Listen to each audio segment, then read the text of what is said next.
As a 22-year-old Irishman who hadn't done any sort of meaningful research on anything Japanese before, my depth of knowledge on its people, and especially its film directors, was scarce.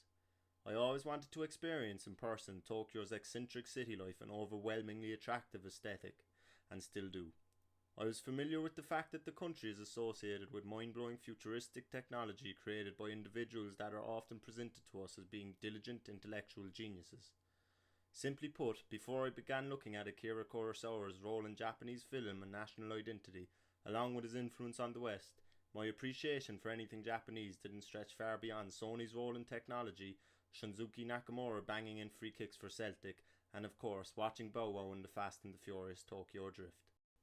Strangely, having now watched Kurosawa works such as Rashomon, Seven Samurai and Throne of Blood, I can see a resemblance between these films set during the Edo period of Japan and some of the images presented to us in modern day Hollywood. This of course was down to the artistic style of Kurosawa and speaks wonders for his legacy and influence on Western films. After World War II came to an end, the occupation of Japan began and the country became occupied by the American military. The Civil Censorship Detachment was then created. This prevented Japanese people from presenting any kind of art or media which the Americans deemed to be imperial propaganda.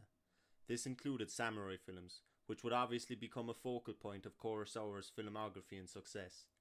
Due to the fact that Japan didn't gain their independence until after the occupation in 1952, films such as Seven Samurai and Throne of Blood had to wait to be released until after this. Although Kurosawa may have found himself creatively restricted during the American occupation, it was during this time that he released one of the most important films of his career, and Japanese film in general. In 1948, the film company Toho, which Kurosawa had previously worked with, decided to pull out of making one of his films. This film was later made by Daiei Film and released in 1950. It was of course called Rashomon. The camera mobility in this film allows for what I can only describe as an exploration of the screen. Curtis Harrington accurately pointed out how the skill with which different aspects of the characters are presented as we see the story from various points of view is such that it is licit to speak of this film as a veritable revelation. Let's look at the final fight scene between the samurai and the bandit as an example of the camera mobility that I have just mentioned.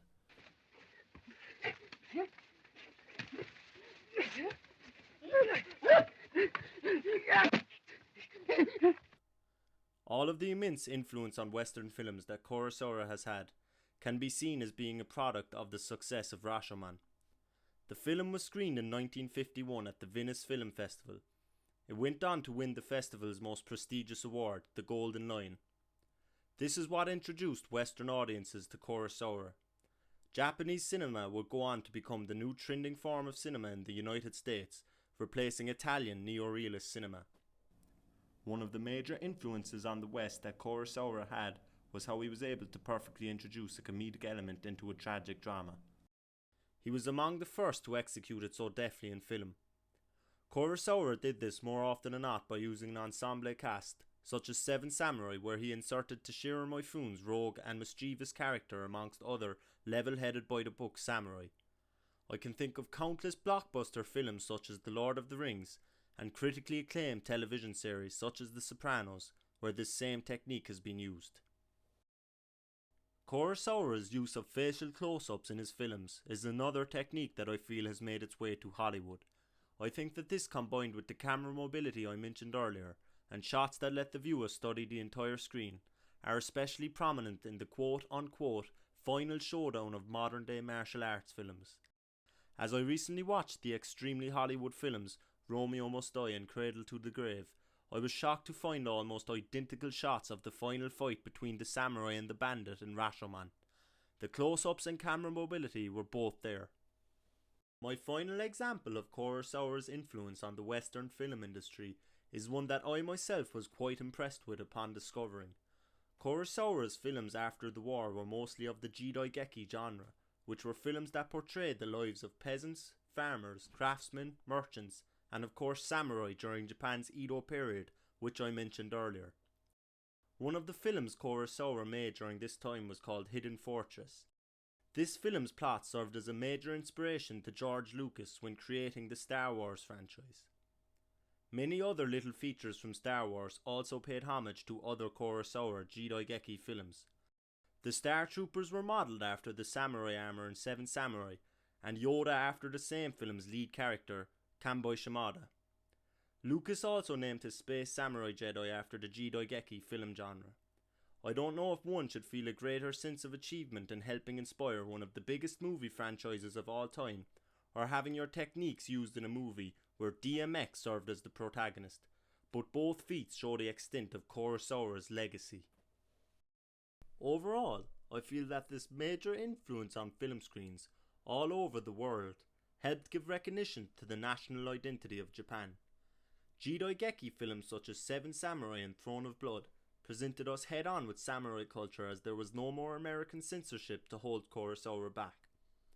To this day, just as one associates the cowboy with the western genre, and in turn the historical period of the American Old West, one associates the samurai with the Japanese Jidaigeki and Japan's Edo period.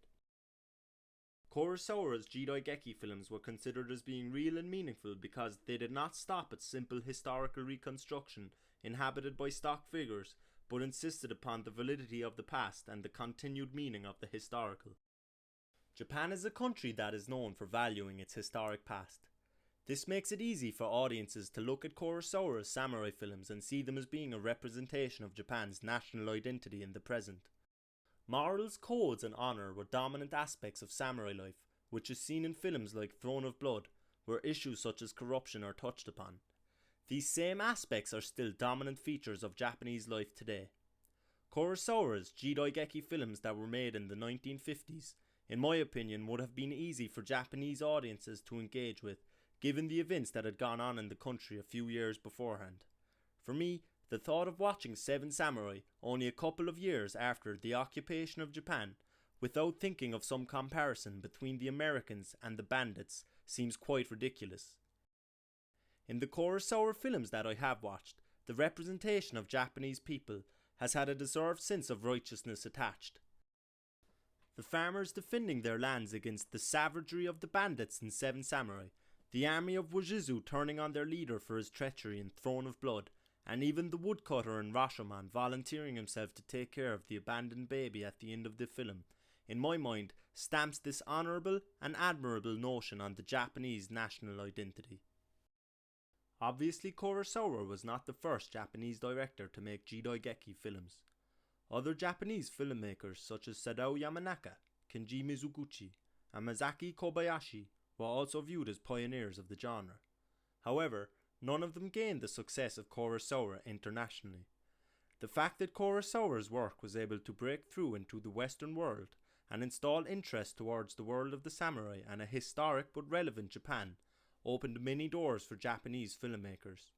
An example of this is Takeshi Kitano, who also won a Golden Lion in 1997 for his film Hanabi and was dubbed the true successor to Kurosawa by the former prominent Japanese film critic Nagaharu Yorogawa. The acclaimed and honorary Academy Award winning Hayao Miyazaki, who was most known for his anime works, was also said to be influenced by Kurosawa's cinematography. To conclude, it is clear that Kurosawa's Jidaigeki films helped Japanese cinema to become recognized internationally by introducing the Western world to the samurai character and times of a historic Japan. By doing this, the Japanese film industry was allowed to grow as the world became even more intrigued by the country's identity. It is this point that almost makes me overlook Kurosawa's influence on the film industry today and just focus on how I myself have always felt intrigued by what I had seen of Japan on screen prior to undertaking this study of Kurosawa. Although I'm sure my viewings were much more Hollywood than what the world was introduced to in the 1950s by Kurosawa, I can't help but think and almost laugh at the fact that if Kurosawa had not sparked such an interest in Japanese culture back then, it may not have made its way to my screen in any form at all today.